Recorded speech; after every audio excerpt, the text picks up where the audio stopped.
at night watching telly with the lights off, when a shadow of a figure passed in front of me and through the coffee table. It was a fully formed shadow, like a shroud and transparent. But from the light of the TV, it shouldn't have cast such a big shadow. Everyone else was in bed. My most recent supernatural experience was the week my mother-in-law died. She passed young with aggressive cancer and only met her grandson, my firstborn, a handful of times. On a walk in my favorite woodland, a herd of deer suddenly appeared and bolted through the ferns. They came to the top of a small hill surrounded by pine trees and rays of sunlight, and a white deer amongst them stopped. The others ran, and stared directly at us for several moments before it too ran off. Was so surreal and comforting in its own way. There's usually a rational explanation for most supernatural events, but I do think this world is bigger and more mysterious than we now give it credit for. Technology and society prevail over instincts and observations. I used to work as a cleaner at a day center for young people with special needs. It was on a mountain, and so the buildings were spread apart. To get to the woodworking building, you had to walk about 10 minutes distance away. From any roads and past an old abandoned house that was allegedly used during WW2 to house soldiers. I always hated working up there in the dark by myself, so far from everyone else, but just thought it was creepy. I was working in it one evening about 6 o'clock or so. I was cleaning in the upstairs part of the workshop when suddenly I heard this extremely haunting choral singing. It sounded like monks singing beautifully in Latin, and the sound filled the entire room. It went on for about 3 minutes, then suddenly stopped. It genuinely sounded like an entire choir of monks were singing. It was so loud. There were no computers, speakers, or anything of the kind in that building except my mobile phone, and the only person within 10 minutes walking was me.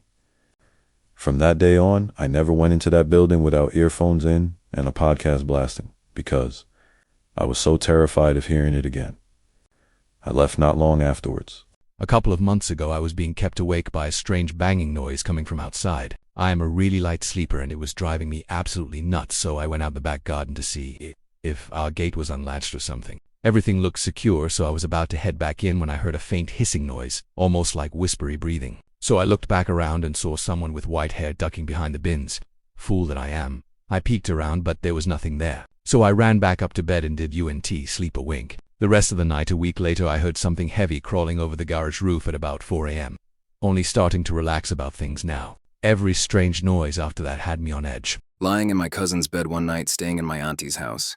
My cousin had mentioned only a few days before that she thought the house was haunted. She had been hearing things, etc.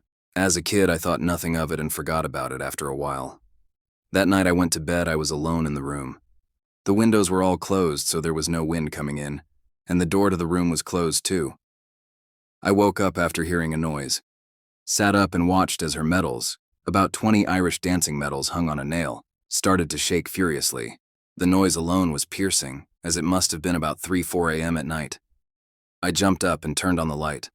Realized nobody was in the room and there was no way for the medals to shake like they did, and I bolted. My auntie checked the room and tried to reassure me that nothing was there. I am 23 now. This would have been almost 12 years ago, but I will never ever forget that. In the 1970s, my mother and father visited Tewkesbury Abbey. My father was not of a spooky persuasion and would rationalize things even when there was no real explanation. My mother was reading an inscription on a wall, and he decided to wander into a small room off to the side. He immediately came back out white as a sheet and told my mother, "Let's go now," and took her arm, and they left. After several hours of repeatedly asking, my father explained that when he went into the room, there was a row of monks, all in cowls on their knees, praying. And then they all disappeared in front of him. The room went ice cold, despite it being a really hot summer's day. My mother, to this day, says she'd never seen anyone go that pale and believed him. Went to Kinnety Castle for lunch with the GF. Had heard it was haunted, but said nothing to her as she would freak out and not go in. I am skeptical enough. Anyways, it's very old inside. Google for photos. And we went to the Dungeon Bar, an old dungeon turned restaurant, apparently haunted by a monk. While we were waiting to be seated at the entrance of the dungeon, what felt like 10-15 minutes, they were short all staff and it was during COVID, etc., so you had to wait to be seated. I remember the wait being unbelievable long. I started to get impatient and then felt such a heavy weight come over me. like I was going to pass out and claustrophobic. I heard these big footsteps come from behind us down the hall, and this absolute juggernaut of a man. I mean, I'm 6'3", 108 kilos, and I was a child compared to him, walked sluggishly by us and into the restaurant. Nothing paranormal or anything, just weird. We got food, was rotten, still felt like a weight over me. My miss said she felt ill, like hungover too during. The electricity went twice, like full blackout. The staff had no clue, said it had been happening recently. So this is where it gets weird. We're drinking in a pub and get chatting to a couple. Kennedy comes up. They mention it's haunted and my GF tells them about the electricity going and that we both felt weird, etc. there. The couple proceed to tell us a story where they were at a wedding there. During the night, she got up to go to the bathroom, and when she opened the door to the bathroom, "Hello" was slowly being written out in blood on the bathroom floor. She said she sprinted back to the bed screaming. Her husband, who was asleep, apparently gruffled and said she was dreaming and to go back to sleep.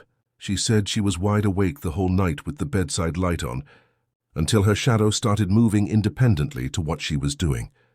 They didn't seem to be big paranormal heads or anything, and that the only explanation was that she was spiked. I could see from her emotions telling the story that she wasn't winding us up either.